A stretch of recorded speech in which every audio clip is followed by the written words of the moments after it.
ناظرین، ہمارا اگلا پروگرام ہے پیغام رمضان، اور پیغام رمضان آپ کے لیے پیش کرتے ہیں شجاع الدین شیخ صاحب۔ دیکھتے ہیں آج 26ویں سحری میں رمضان کا پیغام کیا ہے۔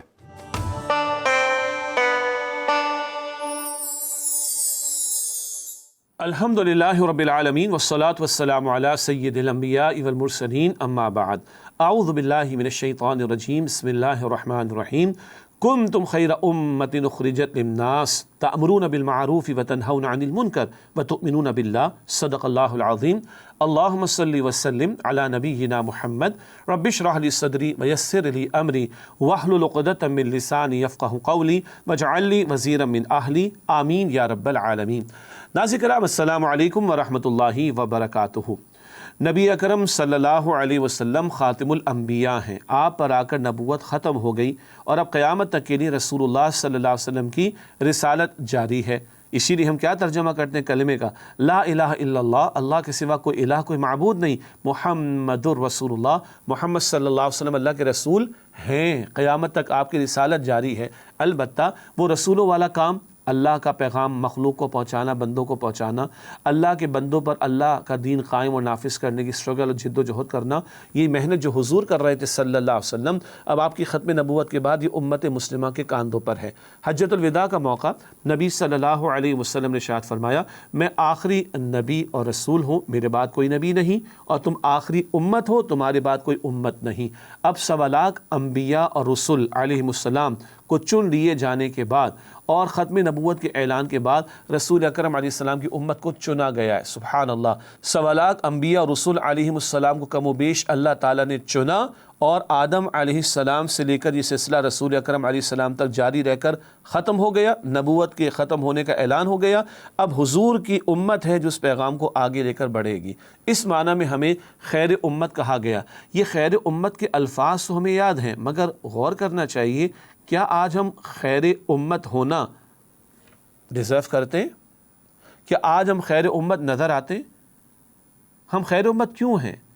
یہ منصب ہمیں جو دیا گیا، یہ اعزاز اگر دیا گیا تو کسی ذمہ داری کے ساتھ ہے کہ نہیں؟ قرآن پاک بتا رہا ہے سورہ آل عمران آیت نمبر 110 میں، کنتم خیر امۃ اخرجت للناس، تم بہترین امت ہو، تمہیں لوگوں کے لیے برپا کیا گیا، اس امت کو لوگوں کے لیے نکالا گیا، اس امت کو لوگوں کے لیے کھڑا کیا گیا۔ سبحان اللہ، تمہیں صرف اپنی فکر نہیں کرنی، دوسروں کی بھی فکر کرنی ہے۔ کیا کرو گے؟ تأمرون بالمعروف وتنہون عن المنکر، تم معروف کا بھلائی کا حکم دو گے اور منکر سے روکو گے۔ یہ فریضہ پہلے حضور انجام دیتے تھے صلی اللہ علیہ وسلم۔ قرآن کریم میں سورۃ الاعراف آیت 157 میں ہے، رسول اللہ علیہ السلام کے بارے میں ذکر ہے، یأمرہم بالمعروف وینہاہم عن المنکر، رسول اللہ معروف کا حکم دیتے صلی اللہ علیہ وسلم اور منکر سے روکتے ہیں۔ اب ختم نبوت کے بعد یہ کام امت نے کرنا ہے، اور اس کام کے لیے امت کھڑی کی گئی۔ تو سورہ آل عمران آیت نمبر 110 کے الفاظ معروف ہیں، کنتم خیر امت، تم بہترین امت ہو، اخرجت للناس، تمہیں انسانوں کے لیے برپا کیا گیا، تأمرون بالمعروف، تم معروف کا حکم دو گے، وتنہون عن المنکر، اور تم منکر سے روکو گے۔ آگے الفاظ ہیں، وتؤمنون باللہ، اور تم اللہ پر ایمان رکھتے ہو۔ بڑے عجیب الفاظ ہیں یہ، ترتیب دیکھیے گا۔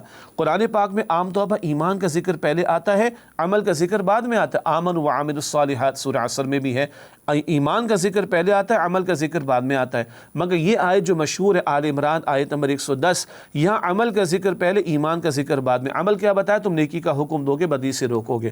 پہلے حضور یہ کام کر رہے تھے صلی اللہ علیہ وسلم، اب امت نے کام کرنا ہے۔ پھر ایمان کا ذکر، کیا مطلب؟ تم کلمہ پڑھ کر مطمئن ہو کر بیٹھ جاؤ، تو کلمہ تو لوگوں نے نوح علیہ السلام کے دور میں بھی تو پڑھا، اس وقت کے مسلمان وہ تھے۔ عیسیٰ علیہ السلام کا بھی کلمہ پڑھا، اس وقت کے مسلمان وہ تھے۔ آج تم نے کلمہ پڑھا، اٹس فائن، ٹھیک ہے۔ فضیلت کب آئے گی؟ فضیلت تب آئے گی جب اس کام کو انجام دو جس کام کے لیے امت کو خیر امت قرار دیا گیا، اور وہ کام ہے نیکی کا حکم دینا، بدی سے روکنا۔ یہ کام پہلے حضور کر رہے تھے، اب امت نے کرنا ہے صلی اللہ علیہ وسلم۔ اور دل کے کانوں سے سنیں، اس امت کو اللہ نے چنا ہے۔ اللہ تعالیٰ فرماتا ہے سورہ حج کے آخر میں آیت نمبر 78 میں، هو اجتباکم، اللہ نے تمہیں چن لیا۔ پہلے اللہ نے 1.25 لاکھ انبیاء کو چنا تھا، اب اے مسلمانوں تمہیں چنا۔ کس قدر اللہ تعالیٰ کی شان کریمی۔ مگر میں نے جملہ عرض کیا تھا کہ آج ہم خیر امت ہونا ڈیزرو کر رہے ہیں؟ آج امت کی حالت کیا ہے؟ پچھلی 1 صدی کی تاریخ دیکھ لیجئے، 1 صدی، 100 برس، 1 سینچری دیکھ لیں۔ خلافت عثمانیہ کا بھی خاتمہ ہوا 1924 میں، اور مسلمانوں کے ساتھ جو زمین پر جو کچھ ہوا ہے، اور ڈیوائڈ اینڈ رول کی پالیسی جو چلتی رہی ہے، اور مسلمانوں کا خون سب سے سستا ہوتا گیا، اور عراق اور چیچنیا اور بوسنیا اور افغانستان، پھر کشمیر، پھر فلسطین، یہ گنتے چلے جائیے، سب سے زیادہ لاشیں ہمارے، سب سے زیادہ سستا خون ہمارا، سب سے زیادہ مائیگریشن کا معاملہ ہمارے ملکوں سے، مسلمانوں کے ملکوں سے، سب سے زیادہ قبضے ہمارے ملکوں پر، سب سے زیادہ ظلم اور ستم ہم مسلمانوں پر۔ سوچنے کے مقام ہے، یہ بہترین امت کے ساتھ ایسا ہونا چاہیے تھا؟ جی یہ بہترین امت کے ساتھ ہونا چاہیے تھا؟ نہیں، تو پھر ایسا کیوں ہو رہا ہے؟ بھائی ذمہ داری کے ساتھ پریولیج ہے، رسپانسبلٹی کے ساتھ پریولیج ہوتی ہے۔ پرفارمنس دو گے، پروجیکٹس پورا کرو گے، ٹائم پر رپورٹ سبمٹ کرو گے، انکریمنٹ بھی ملے گا، بونس بھی ملے گا، اچیومنٹ ایوارڈز بھی ملیں گے۔ ایسا ہی ہے نا، دنیا میں سمجھ آتی ہے ہمیں۔ تو ذمہ داری پوری کرو گے، خیر امت کا منصب برقرار رہے گا۔ ذمہ داری ادا نہیں کرو گے تو ذلت اور رسوائی تمہارا مقدر ہوگی۔ قرآن پاک کو ہم نے پس پش ڈال دیا، جیسے کہ تورات کو بنی اسرائیل نے پس پش ڈالا تھا۔ پیغمبر کو کوڑا جواب دیا تھا موسیٰ علیہ السلام کو بنی اسرائیل نے، آپ جائیے، آپ کے رب کا جا کے قتال کیجیے، ہم تو بیٹھے ہوئے۔ سورہ مائدہ میں ذکر آتا ہے، ان کے لیے ذلت محتاجی تھوپ دی گئی۔ آج اللہ کا دین، وہ دین جو بڑی شان سے نکلا تھا وطن سے، پردیس میں آج غریب الغربا ہے، اس کی فکر ہمیں نہیں، اس پر افسوس ہمیں نہیں، اور امت کا درد ہمارے اندر نہ ہو، تو پھر خیر امت کہاں سے ہم ڈیزرو کریں گے ہونا؟